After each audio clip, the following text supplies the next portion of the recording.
Everybody, welcome into Drums by Liz.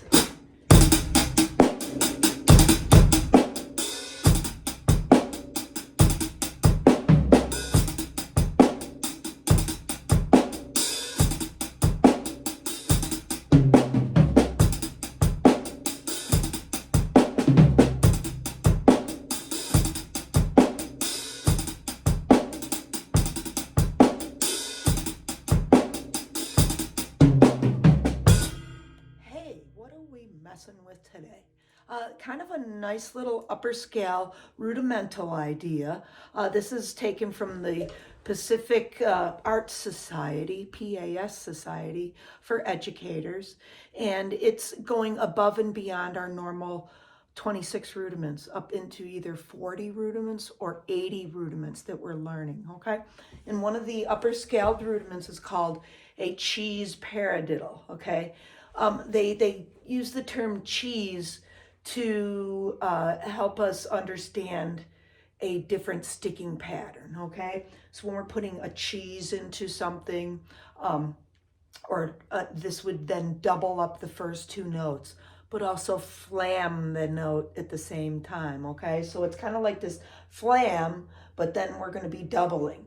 So kind of think of it as one and so one and Now in this case, we're using a Cheese-Paradiddle, which then would be a double right. Now you can learn it, then reverse it and play it as the left lead as two and so it's then one and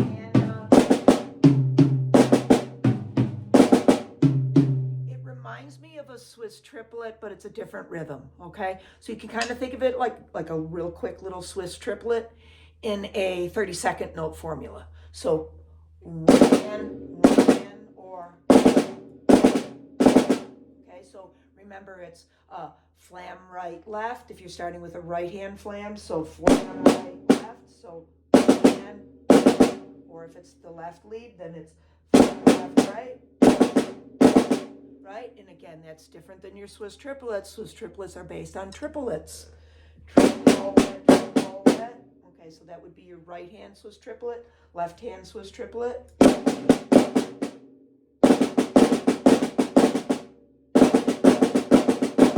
Is different than. So again, we have to kind of get that rhythm better. And as you see, you have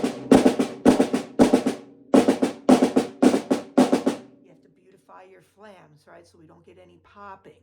What's the key there? One stick high, one stick low, as best as you can, to make those quick adjustments like that, okay? All right, so getting off a little bit on a little bit of a tangent about that, but that's what we're using there, okay? So again, get yourself used to just learning the Cheese-Paradiddle, right? It's an upper scale rudiment, so.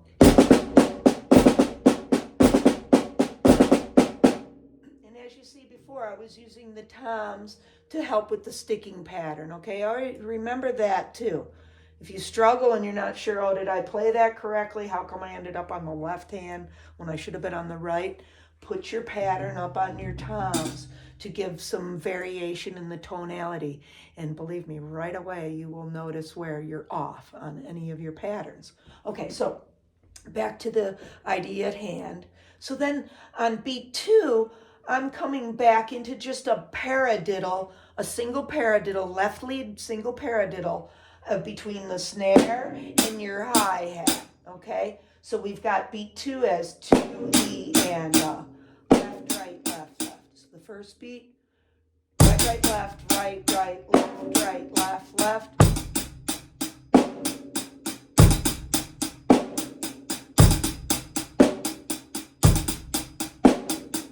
And work at getting nice articulated notes, okay? We don't want something sloppy. We don't want to be gripping the sticks too tightly, right? When you're doing any of that. That's at least what I've found, to put in the minds of students to help them to open that up a little bit, right? So you can even stay up there and get your nice clean sounding notes, okay? And then you can vary your bass line, okay? Sometimes it's just one beat, maybe one in the so one and two and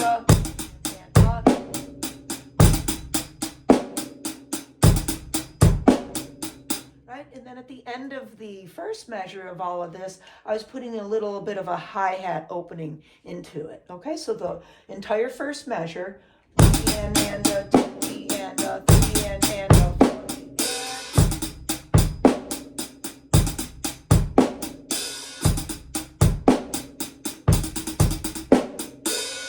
I occasionally was doing some stuff like that. Okay, so let's decipher that. Just come off on beat 3. Okay, and do a little rolling idea. So then it turns into and a, 2 and a, 3 and a, 3 and a, 3 and a, 3 and a, 3 and a, 4 and if we just stayed with maybe the 16th note idea, okay? If you wanted to roll through the whole thing or it have more of the roll in there, feel free to do that too, okay? Just a nice little embellishment to just switch it up occasionally during the 4-bar phrase, okay? Then we work back through another third measure that can be like the first measure, okay? And then we can also then incorporate a nice little moving orchestration off to the toms off of the 4th measure, okay? So now we're at the 4th measure. 1 and a, 2 and a.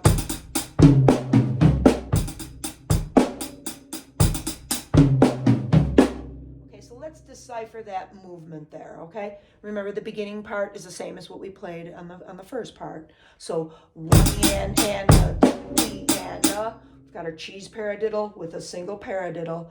Then we're right here at beat 3. Still stay into your cheese-paradiddle. So then it'll turn into 3 and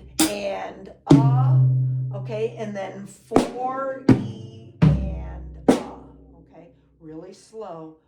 3 and 4 E and So you notice you have some double rights in there, okay? But it helps our movement, okay, around the toms in that way. Use your sticking to your advantage in that way, right? So if I had to come back and maybe pull my left into that, that would be a little bit more skill that I'd have to require to do so. Use your sticking instead, okay? All right, so let's decipher that really closely now. So 3 and oh, there's my double right that I have to come off, kind of like a little push, you know, up to that highest tom.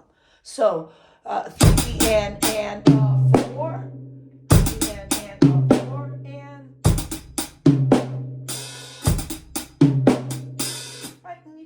Then work up other little things around it, right? So as you're learning this, be like, oh man, look at all of these other options that I have, right? It's like, can we even turn the creativity off sometimes? Sometimes it's hard, right? You know, stay focused on what you have to do, but at the same time, be like, you know what? When an intuition, you know, hits you or something is like, yeah, you know what? I think I'd like to do something a little different there. Or your body wants to do something, go with it. Because, you know what? That's the universe talking to us, right? That's Almighty God, you know, coming through us in this really cool way, okay? So, you know, whether you believe that or not, you know, you can think of it as the universe helping us, right? Either way. Okay, so anyways, we got ourselves to beat 4. We've got to go now 4 E and 4 E and. So we're going to do a little quick little sweep again with our right hand working off of that, okay? So 3 and 4 E and 3 and 4 E and okay? So do your best to kind of get that comfortable. 4 E and 4 E and or you could even go 4 E and want, you can even tag a note. So 4 and that might sound real nice in the whole scheme of things also, okay? So please wrap that all up in a nice little package for yourself. Learn how to, you know, get yourself off, but stay within the general consensus idea that we're working on, right? And then see where everything takes you. Again, trust your intuition with all of this stuff and trust your skill level that you've acquired so far. and how you can tweak it and kind of make it your own personal thing. Give it your own little signature sound for it. Okay, so again, there's no right or wrong answer with a lot of this stuff, but your ear will tell you what sounds best, and hopefully you're gaining some knowledge and understanding about how to utilize some of these more difficult snare concepts into our drum set playing, okay? Because that's the focus, to try to ramp everything up skill level wise. Okay, everybody, have a wonderful week ahead, and I will see you next time. Take care.